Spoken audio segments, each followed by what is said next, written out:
Welcome to the band. Good to see everybody. It is Chuck Cook, Aaron Hall, Greg Siskin, and Jesse, because he's like Madonna. He just needs one name. Yeah. Everybody knows who Jesse is.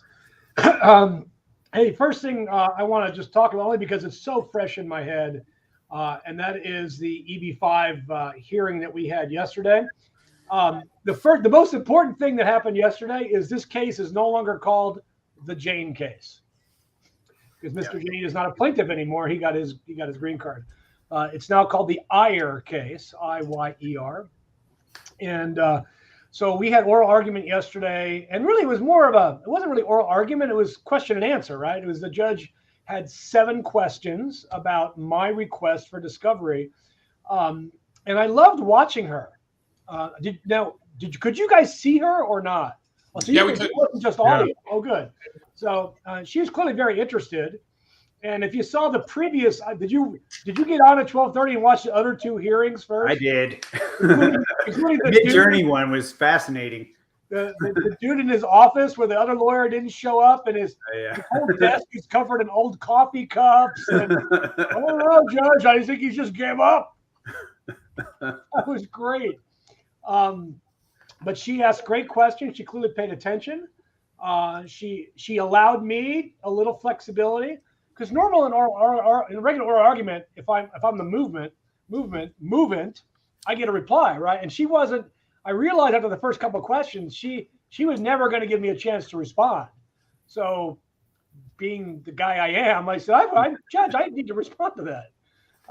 Because I mean, I love Elizabeth. She did a good job. Ms. Curlin did a good job yesterday. She did her job. But I don't think she shares the passion that we do with her client on fixing this problem. So we don't know what will happen. This judge has, during this case, been very quick in making decisions. I would expect probably an answer this week about whether we're going to get discovery. And the great other news is afterwards I spoke with Ms. Curlin, and she advised me that our clients' cases are all of them are scheduled to be done by the end of the year, and a couple of them within the next 30 days are scheduled for review. But one of the things that Jesse's brief was so good, and our colleague Matt Galati, who's working with me on the case, did a really good job of giving me information. But I also realized that last week, I guess it's April 5th, so it's almost 2 weeks ago now, the government released their stats. And my first major in college was statistics. And I think stats give you so much information if you know what to look for. And their stats are weird on EB-5s. First, they don't separate them by type. So even though this case is all about, well, Judge, this is this type and this, but their own public-facing stats, I think this got to the judge. They don't distinguish these cases. Mm-hmm. So we don't know. And all they did was assign, when they filed their motion opposing their motion to summary judgment, they listed our clients with a number about where they were in the queue, as far as, and one guy was like at 6,000 or something like that.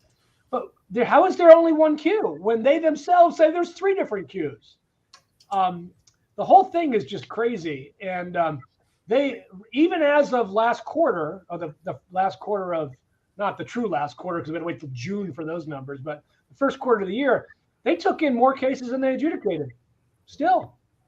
And when I did the math, I'm so grateful to Aaron and Greg for keeping me focused on the fee rule, which tells us how long it takes to do cases. First, I looked up, I didn't know this, 20.69 hours to do a 526. 20 hours? It doesn't take me 20 hours to prepare the case. How are you going to do that? How are you going to review it in 20 hours? I think that number is just made up out of whole cloth. But that means that of the 28 officers that they have doing EB-5s, and there's only 28 as of a couple months ago, they can only do 104 cases a year. Wow. They're never getting caught up, ever. Even if they're full complement, which is 68, they're not getting caught up ever. And here's the last thing that I pointed to the judge, which really bothered me.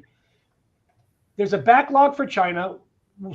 And they're saying it takes 72 months to do was it 82 months to do a Chinese case?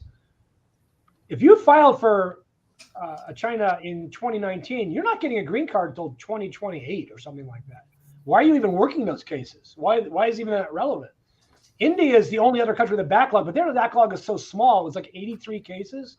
It's meaningless because they're all going to get green cards this year. So why?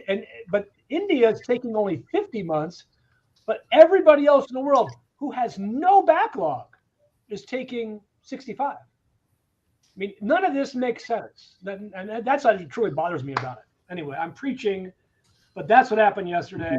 We let our clients know what happened yesterday. We let them know we ordered their cases are in, what the government says on the backside about adjudicating cases. And I really want discovery. So we'll go from there. All right. Aaron, would you fill us in on or Jesse, both of you fill us in on the 601 delay litigation? Are you doing A litigation?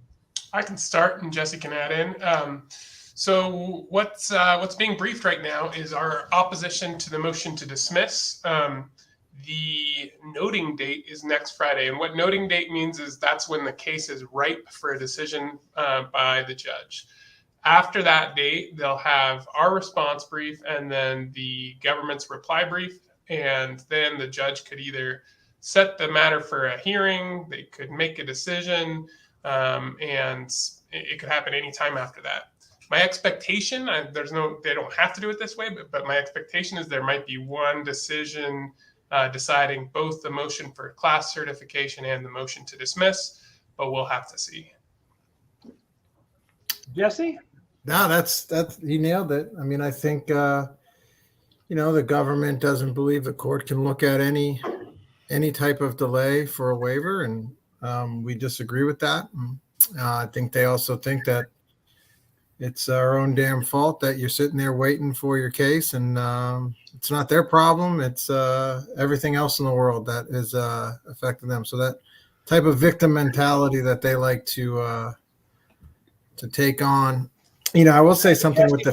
Jesse, are you saying that they're saying that it's our client's fault that they're waiting 3 years for a decision, 4 years for a decision because they chose to be undocumented? That's what they're saying? They're not being as clear as that, but I mean, what they're really saying is, essentially you should be grateful that we're allowing you the privilege of applying for this waiver, and how dare you ask to actually work while we sit here and take our time adjudicating it. I mean, I want to talk about one thing with, you mentioned, they take the fees in the front end, and they'll never catch up. Well, if they caught up the Ponzi scheme, that's how Ponzi schemes end, right?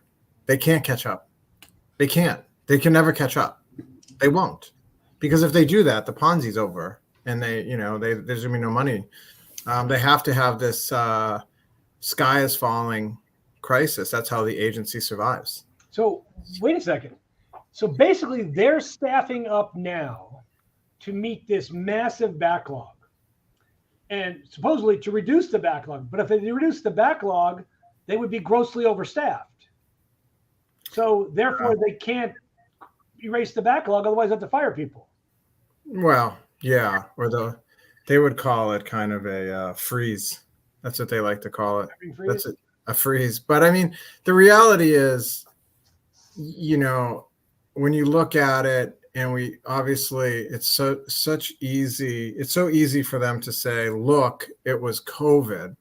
I don't care if you're talking EB-5 or you're talking anything else. It was COVID, it was COVID, it was COVID. And we understand that. But they themselves now admit that COVID's done. They have now opened up. They've made plans to actually tackle a backlog for these humanitarian cases, not because it's a whole new service center, not because of COVID, because they've mismanaged it. They've mismanaged the entire process. So for them to go to a court, I mean, that would be my first question in the court. Like, if I were the judge, why are you building a whole new service center that's sort of virtual so that you can actually handle things? This is a good idea, but it's actually it's an idea because you've created a crisis, not COVID. I have a question about this virtual service center.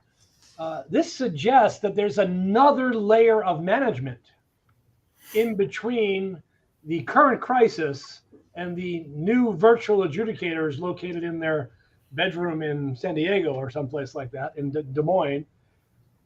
So more overhead is being created by them doing this. So they're literally increasing their expenses. They've created a virtual service center so that there's no place where you can sue them. Or I like the opposite. You can sue them everywhere. Yeah. Okay. I like that better. You can sue them everywhere. Chuck, a couple of other points I wanted to make was, from I did not major in statistics, so I struggle with these things. But from what I tried to put together, it looks like they're on pace to adjudicate about 6,000 601As for the whole fiscal year. The whole year. And they have a backlog of about, do I have this right, about 150,000 pending? That's about right. Yes. So, and they're receiving more every day. They're receiving more than 6,000 a year, I can tell you that. So this is not headed in a good direction. And I think that they've lost all benefit of the doubt as far as, a new service center is going to fix this. I love how Jesse talks about this. There can be no rule of reason if there's no rule. Mm-hmm. And I tried to emphasize that with the judge yesterday. There is no rule of reason. They don't get the benefit of the doubt. Because in the motion to dismiss, they didn't necessarily tell us what's going on. They're just sitting there saying, yeah, we had this really bad pandemic. These things are, I think their theory is, because these are essentially, we're giving you grace, we're giving you a matter of discretion, we can decide whether to give it at all. And that's good. That is a huge issue, I think, nationally, because on multiple fronts, not just in the waiver context, but I think that's the new agency position that we can, and in State Department too. So it's, hey, we don't have to do anything. It's actually, you're asking for a favor here. And they're actually telling courts that you have no role to play either. And some courts are rolling over with it. And it's actually, it's a, again, I don't want to speak too, hyperbolic, but it's a very big issue. It's one that we need to make sure that we fight really hard on, because courts, it's like, hey, I don't feel like working either. Okay. I think it bears emphasis that what they're saying, what they're representing in this case and in cases around the country right now is extreme. It is very extreme. And what they're saying is, plaintiffs, you can't even tell the court that we have a non-discretionary duty or that we have the power to not decide this case ever. We can accept the filing fees, and it could be 10 years from now, 20 years from now, with no action, and no court could ever step in and say it's time to I think the logic that they're using is that since you have no authority to go over to appeal if we say no. I mean, I guess that's their logic, that essentially that this is essentially the same thing, that that saying no or not making a decision has the same impact on you. You're not getting the benefit, and you don't have the authority to overrule the fact that we're not providing a benefit, we know that that's not exactly what's happening, but I think that they've sort of extended that idea that if we have the power to say no, we have the power not to make a decision. What strikes me as even odder about this, and which courts are quickly agreeing with the government on this issue, that they have unlimited adjudicatory power and time. It's the most conservative courts that are saying that the federal government can take as long as they want and do whatever they want. I don't have any power. Right. Which strikes me as really the ones that are right. Compared to every other type of issue. Well, they like small government when it applies to everybody but people they don't like. Apparently. But you do have the Gorsuch strain, and I do believe that we're all Gorsuch fans today. So yeah. Well, I mean, it's just that he actually issued a decision on Friday in a case where they took away the authority of the administrative agencies to hide behind, how it adjudicates and how they're structured, and right. and that and I think it actually could apply to the immigration courts as well, like whether you can challenge them. And I think you just started out with, it's like, I don't know when Article 3 was rewritten, but judges have the inherent authority to decide federal questions. And on top of that, you have the APA, which tells us what we can do and what we can review. So I think it's, I don't know. It's been a bad vibe. Are you referring to the SEC decision, an FTC and SEC decision from? Yeah. He wrote a concurrence. I thought that was a fascinating decision, and I've been thinking a lot this weekend about how that can apply to the USCIS. I have to do some more thinking on that, but I think that, as you point out, it's a strain toward, hey, you're not God. You just do everything like this. Has anybody ever litigated sort of the broad question of whether Congress even has the constitutional authority to pass legislation limiting the review authority of federal judges?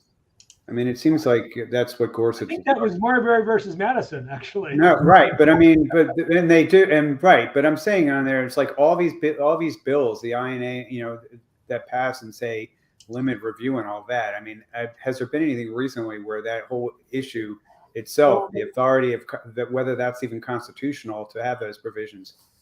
There has been litigation on that, and we lost that argument. Okay. Yeah. I mean, I would just say I think Congress actually anticipated judicial review. I mean, that's the whole spirit of the Administrative Procedure Act. It's just that it's being kind of rewritten. This right, but I'm talking about INA sections that specifically say, for example, on adjustments and things like that, that they're not that they can't be reviewed. The decision can't be reviewed by a judge.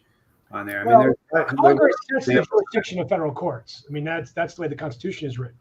Yeah, the Congress sets that jurisdiction of what those limits are. I mean, they could literally pass a bill that says the Supreme Court only rules on issues related to Constitution. They could literally do that.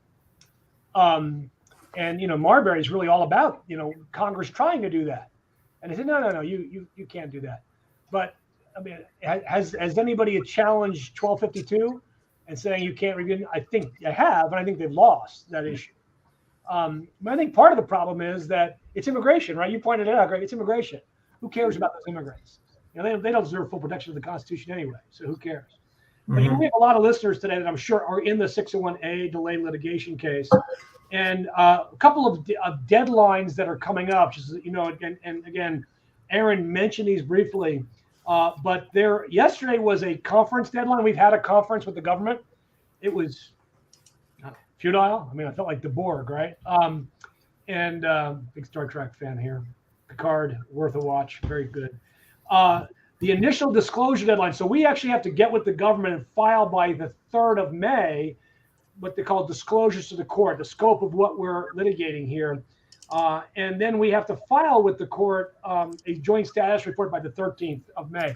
I would suspect, as Aaron noted, that this case will be fully done by next Friday, that the judge will make her rulings on class certification and on the government's motion to dismiss before the 3rd of May, is what I think, because of the deadline she herself has set. We really can't do those things without a decision on those matters. Because the joint status report, the scope of the disclosure report, it's all based upon what the case is. Is it a class action? Is it not a class action? Is there a case or is not a case? Again, we've got a really good judge. I think she's very, very judicious in how she approaches these cases, very considered. The government, by the way, requested oral argument in their motion to dismiss. And she hasn't said oral argument yet. But if there's going to be oral argument, it might be as early as early May, unless she changes another deadline. So I'm kind of excited about this. Our brief, just so everybody know, our brief is about halfway done. It's really, really good. The court puts a word limit. I don't think I've been in a court, Jesse, where there's a district court with an actual word as opposed to a page limit. What is it? Was it 8,400 words? Yeah, I think it's 24 5 pages or something. Yeah, and most people that aren't lawyers go 8,400 words. Oh my God, that's like forever. I said, no, it's really not. It's really not. Especially when the government loads up a cannon and shoots a whole bunch of crap against the wall. You got to pick each piece of crap off. I mean, I hate to make predictions, but I think if we survive and the court finds jurisdiction, we stand in pretty solid footing to at least get an explanation of what happened to the processing times. And please don't say it was just COVID. And then it's going to be about whether that explanation is reasonable. By the way, there's a really good use case for AI when it comes to paring down documents by words, by trying to get it down to a certain size, not writing the document for you, but saying this document, this is 10,000 words. I need it to be 9,500 words. And we'll find sort of like all these sort of like extraneous word combinations and things like that. That could be, instead of 2 words here, it could be 1 word saying the same thing. And you can't really tell the difference between the 2 documents, except it's 500. But I've used that a bunch of times when I have a word limit on and I need to get it down, but I don't really want to change the content or the meaning. Well, Microsoft Word needs to make that an integral part of their feature. So if you're running up against the limit, Jesse, I will help you do it and get you down. People don't know, Greg is the immigration law guru on ChatGPT, and you can follow him on Twitter to learn all kinds of very cool stuff that ChatGPT does. Yeah. So the other case we want to talk about today is the 601 waiver case, which has now been filed. Jesse, or Aaron, you want to lead the way on this? Sure. So this is the case for people who are abroad applying for a waiver to come back to the United States to rejoin their families and are stuck because they're not processing these cases either. So the difference between the 601A and the 601 is that the 601A people are in the United States and they're applying for unlawful presence waivers. The 601 people are outside the United States. They're applying for maybe unlawful presence or maybe other grounds of inadmissibility, but they're outside the United States. This case got filed last week. We have 16 plaintiffs in the case. We're really excited about it. We're excited for them. The service is complete. I believe it was delivered today, although I need to get confirmation of that. And so the clock is ticking on the government to respond. We don't yet have a government attorney having entered their appearance, but as soon as we do, we'll start some communications with them as well. Awesome. So, and this is in Nebraska, where we filed. We drew a good judge, as good a judge as we could get up there with the magistrate. And I'm looking forward to it. It's going to be a fun piece of litigation. How many plaintiffs are there in that case, Aaron? And if you want to join, we can add you. So we'd love to have you join. Go to our website, IMMPAct Immigration. Here it is, IMMPAct Litigation. Here you go. Go to this link. Join. We'd love to have you. Help us hold the government accountable. Yeah, that situation is affecting so many people around the world, being stuck with the 601s, and they're reading the declarations. It's just heartbreaking with the havoc. And so I would just encourage people, if they want to be a plaintiff, there's 2 ways they can be a plaintiff, both at that website, either by being added into the case that's just been filed, or our plan is to keep filing these. So the next time we have a group of plaintiffs ready to go, we're going to file again because it's affecting so many people. It seems to be the only way to get the attention of the agency, and so we're going to keep doing it. Hey, did you guys see the numbers on the H-1B lottery? Wait, did we actually they tell us numbers? Me neither. I was like, what? Me neither. Thank you to Ernst & Young for not releasing for another week the numbers for the H-1B lottery. Nothing to see here. Please move along. Have a nice Well, we know it's not because somebody's actually there sort of like one by one counting on there. They know what the number is. They're clearly embarrassed. And they're thinking, what are Jesse and Greg and Aaron and Chuck going to do when we release these numbers? They're going to sue us again, aren't they? Well, it might go to Jesse's point about sort of like not the correct things as far as motivating them are not in fact in play here. But this is really easy problem to fix, at least on the question of ending the gaming. There's not. I mean, sitting down with them for an hour with their IT people, I'm convinced they could probably have this fixed in a week. You know what's really bothering me now is I'm getting consoles, people coming in about their heartbreak stories. Their third year, their fourth year not getting picked. What are they going to do? They got to sell their house. Their kids are in school. It's awful. Yeah, and there are people that are getting picked more than once because they have had, they have 10, 15 applications filed. And my favorite thing was the one Reddit where the guy got picked by an employer that he didn't know actually had applied for him. Yeah, not surprised. Yeah, there's no fraud. Please move on. Nothing to see here. And of course, the day would not be complete unless we told you that there is no news on Go, Gomez, Acker, Good Luck, all those cases. Sorry. And no, I will say though that case is huge for the plaintiffs, but it's taking on bigger importance to going to the point that I raised earlier on court's authority to correct misbehavior. There's a lot weaving through that case on not just delay, non-discretionary duty to act,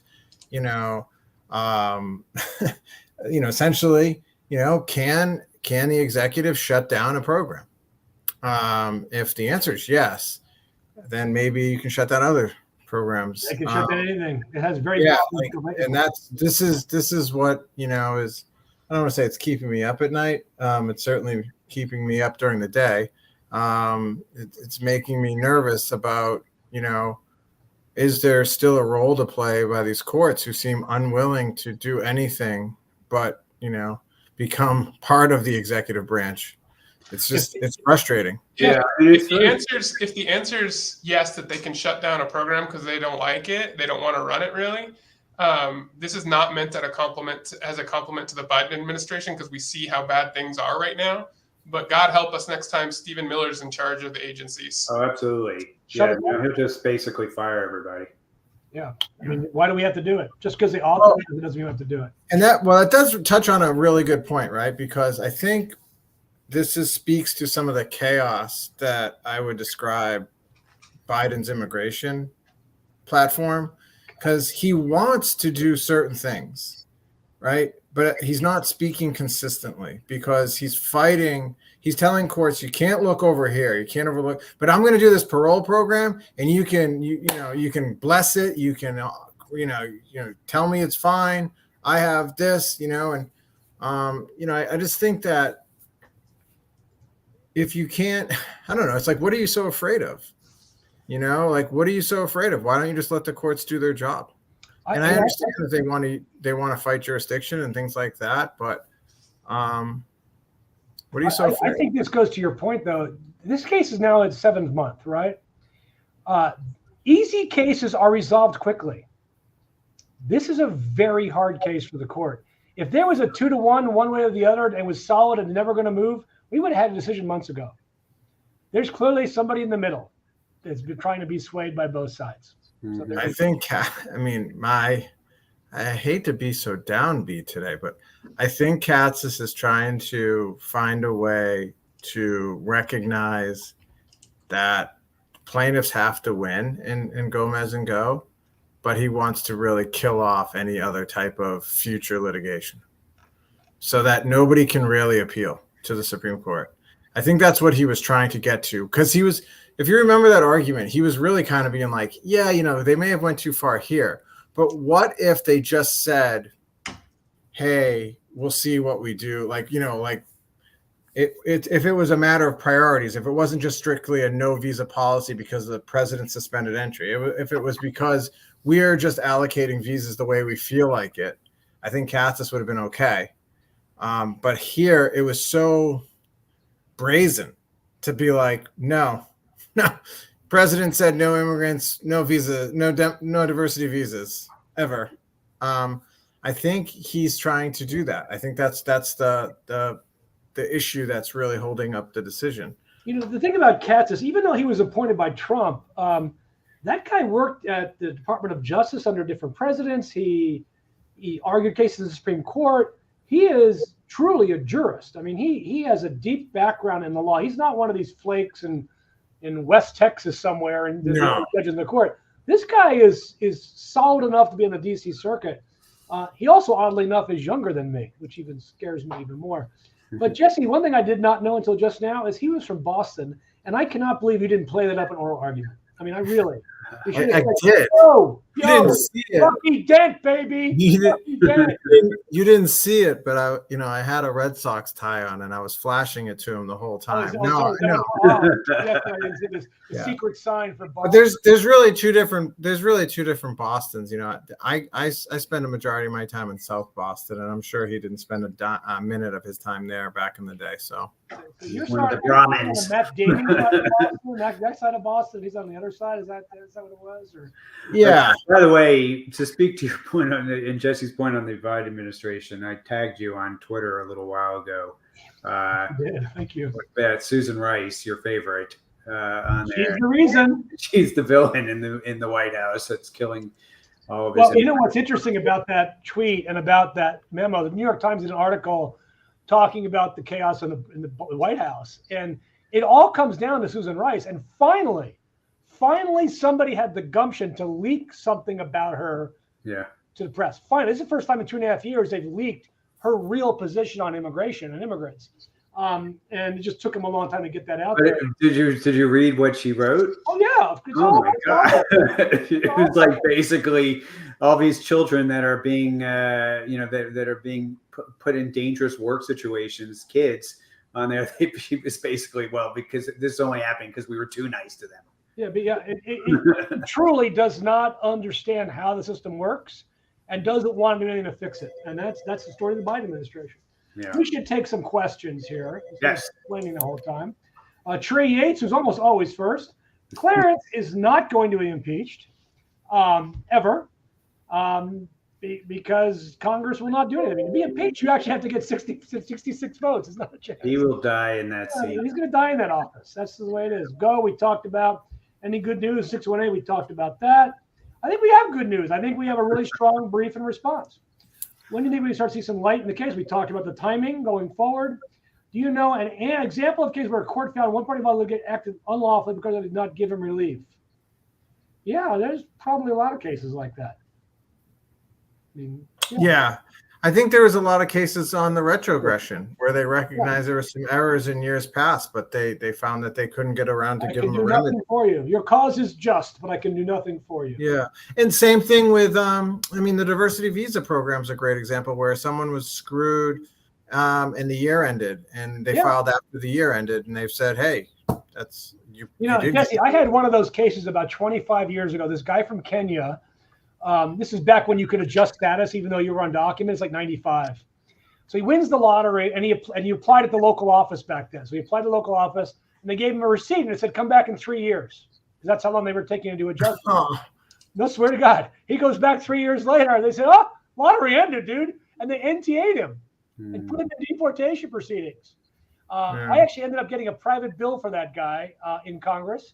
Kept him here long enough for his brother's F4 petition to become current, and then adjusted him on 245I in like 2007.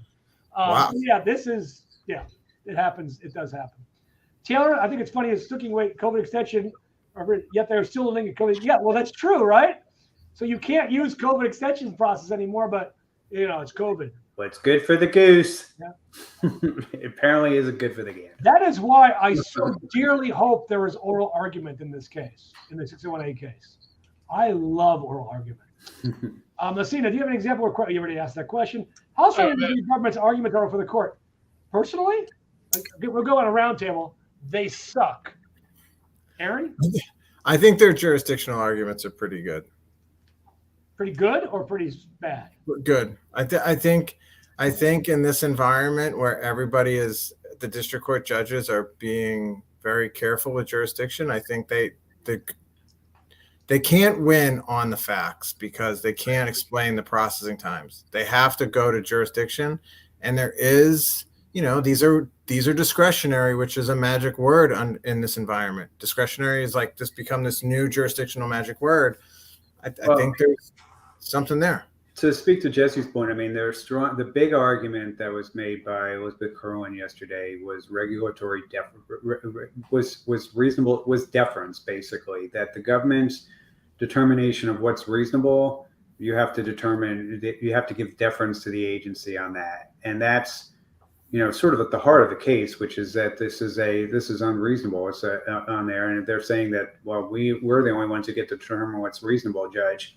You don't get to say it's unreasonable if we think it's reasonable, and you have to basically give us the benefit of the doubt on there. If that's a successful argument, then, you know, mandamus is going to be very hard. We'll see how successful the argument was, because I made that yesterday in the EB-5 case. So see how that comes out. Yeah, I'm sorry. That's what I'm talking about. I'm sorry, I was talking about that in that case, but that's what I'm saying in these cases in general. If they're successful on that argument, then we're in big trouble on mandamus. This question kind of relates to a previous question, and I think it was: do you have examples of cases where the one party acted unlawfully, but the court doesn't grant relief? That's what we're looking at here. That's what they're trying to argue. Like, even if we are unreasonably delaying, the court can't do anything about it. And if that's true, then I think this country and a lot of agencies are in for a world of trouble. But that's what they're saying. And the best example of that, to the prior question, is Reed Patel v. Garland. The 11th Circuit said that the IJ totally messed up, that any reasonable adjudicator would have had to say that the non-citizen should have won. But then they also said we don't have jurisdiction to review a finding of fact, so you lose anyway. That's what it looks like with a strict jurisdiction. Again, go question. There is no time limit for the court decision. Correct. Kiara, hello. It was yesterday, the date the government asked the argument. Well, no, the judge didn't ask. Yesterday was not what that date was. That date yesterday was for, on the 17th, was for the parties to meet the deadline to come up with a joint status report, joint meeting. That's what that 17th was. When was the reply? The reply hasn't been filed because the response hasn't been filed. Now, I'm going to give you a little law school lesson today. Motion is then filed by a response, which is then followed by a reply. So the reply is what the government's going to do when we file our response. And the court did something interesting here. Normally there's a motion's filed and there's a preset time frame in which a response is due, and then a preset time from that date to when a reply is due. But in this case, the judge set specific response and reply dates. So filing a response earlier will just give the government more time to file a reply. So it makes no sense to file a response any earlier than the court ordered it, thereby giving them more time to file a reply, which is the date set by the court. So that's where we are. We will send you a copy and post it, of course, of our response, just like we did for the government's motion. And I think you'll enjoy reading it, especially the parts that Jesse and Aaron write, because they're really good. Our colleagues at AILA are also writing parts of it. They've done a really good job so far. AILA and AIC, we're grateful to them for their participation in this. Well, when our argument in the case, it's in the 61A, they get to present their case. Their lead lawyer, we've been up against their lead lawyer before. I would love to go for our argument in that case. Do you know who the judge will be? Yes, the judge in the Nebraska case. The judge in the Nebraska case, I can pull that up really quick here. Magistrate. I just forgot his name because they changed it. They initially got one judge who was a senior judge appointed by, I don't know, Kennedy or somebody. Cheryl Zwart. Yeah, so magistrate judge. So really good judge, and you can Google her information on the case. And there's also a magistrate assigned to the case as well. Also, Judge Zwart and the magistrate. So it's good. I'm happy with it. Getting data on SIJS backlogs. The only place that I would suggest you look as far as the backlogs is the USCIS statistical page. Just Google USCIS statistics, SIJS, something in there. The win percentage, we don't give win percentages because we don't live in Las Vegas. Yeah, it's this. It's also got Hook Park riding the Muslim ban. What is that? And he did a terrible job about writing the Muslim ban the first 2 times. Yeah. I don't think this guy wrote the first Muslim ban or the second one. That was written by Miller. That's why it was so terrible. Yeah. Yeah. I mean, look, I think it's, everyone, we live in this environment where people are just trying to create a reality, like literally, that doesn't exist. Maybe it's time that we need to just embrace the reality we have, which is we have agencies like the best example is this EB-5. And I hate the EB-5 space. I really do. I don't litigate. I don't file the petitions. I don't promote. I don't want to build a regional project. I don't want anything to do with it. But if you look at what they've done, they go to district courts and they tell district courts we're doing everything first in, first out. We appeal. We present the court with evidence that they actually were not honest with their representations in a district court. And they're like, yeah, we're not going to address that. And I'm going to argue that case. It's just kind of like what you did yesterday, Chuck. It's like, how is this possible? Like, if I did that.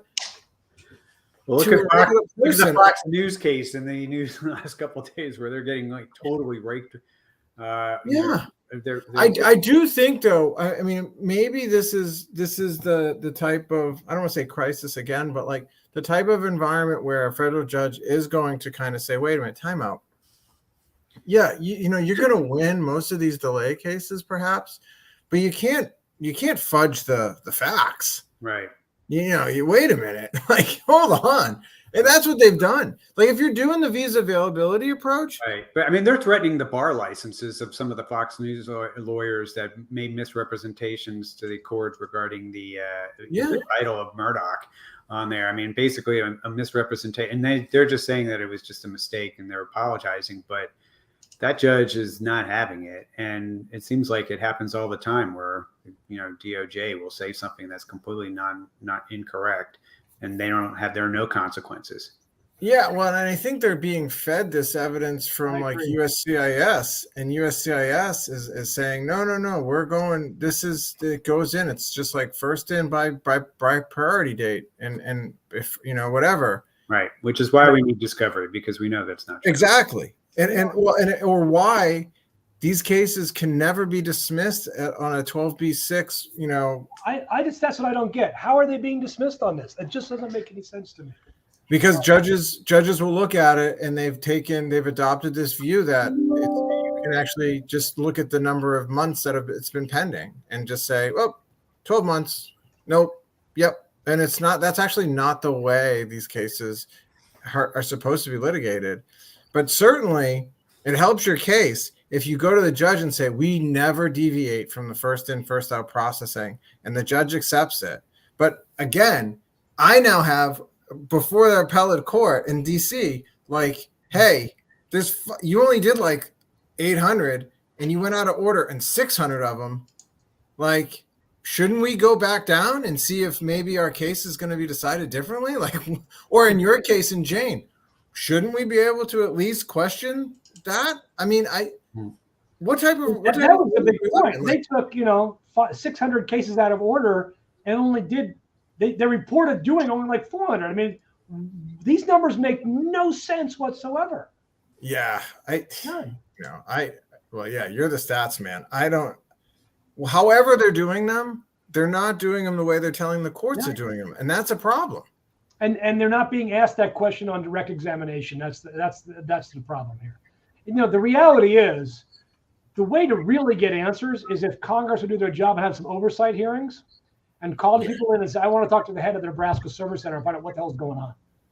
Well, but what the thing about it is, and again, I don't want to pump up Article 3 too much, but geez, I know, Judge Emmett Sullivan in DC, he called in the postmaster, right? Because he wasn't happy with, he was like, hey, why don't you just trot your ass down here to, my courtroom, and you're going to have a hearing from right here for me. Why aren't these federal judges actually, when you put on the robe, assume the power, man. Like, do your job. Be the ball, Danny. Because you know what? When they want to strike like the Murdoch case or some of these other cases, when they want to freaking, actually, You know our big friend McFadden the other day? Did you hear about this? This is good. People should listen to this if you're still with us. So some of these Proud Boys who stormed the Capitol, right? They had their like I guess they had Proud Boy counsel, right? Who wanted to defend them. And they were all on Twitter being like, yeah, man, we're defending these guys and they're going to get off and all this stuff. Well, then, holy shit, right? Excuse me. They actually had to try the criminal case and they realized that they have no experience. So they tried to get out of it on the eve of trial. And our buddy Trevor was like, refer them for sanctions. Oh, yeah. In for a penny, in for a pound, big boy. But that's the type of shenanigans. The private bar doesn't get away with that. Right. But the government does. I'd like to have it somewhat even. You know? From a guy who had all the easy stuff for so many years working for the government. I didn't. I know you did, because this is not old. I used to get, I mean, honestly, that was the only way to get promoted was to lose big at the Justice Department. So I did great stuff there. But I remember getting my head kicked in out in the 9th Circuit when it was like the old 9th Circuit, and even down the 11th Circuit, which was conservative. But you couldn't bring that stuff to Pryor. And if he thought you weren't being candid, you were dead. Oh no, absolutely. So somebody had another question, not really on topic today, but he's got a rest of the world EB-4. There is no rest of the world. It's all one priority date now. How do we find the wait time? Well, here is the bad news for you, sir. Charles Nwosu does not appear to be from El Salvador, Guatemala, or Honduras. And those three countries combined have a 70,000 case backlog. Keep in mind that there's only 10,000 visas a year in this catalog, in this category. So you might have a September 18th priority date. A June 21 priority date. You likely have a 5 to 6 year wait before you get a green card. That is the stats on that. Judge Swart is not appointed. She's a magistrate judge. She is not appointed by the president. The president does not appoint magistrates. They are appointed by a group of the district court judges. And she was appointed during the Obama administration. Just FYI. Right, but that doesn't. But you can't really tell anything about it. No, magistrate based on when. So you don't know. All right, that's our show for the day. It's great to see everybody. We'll be back next Tuesday at 1:00. And you guys have a great week. We'll see you soon. All right. There we go.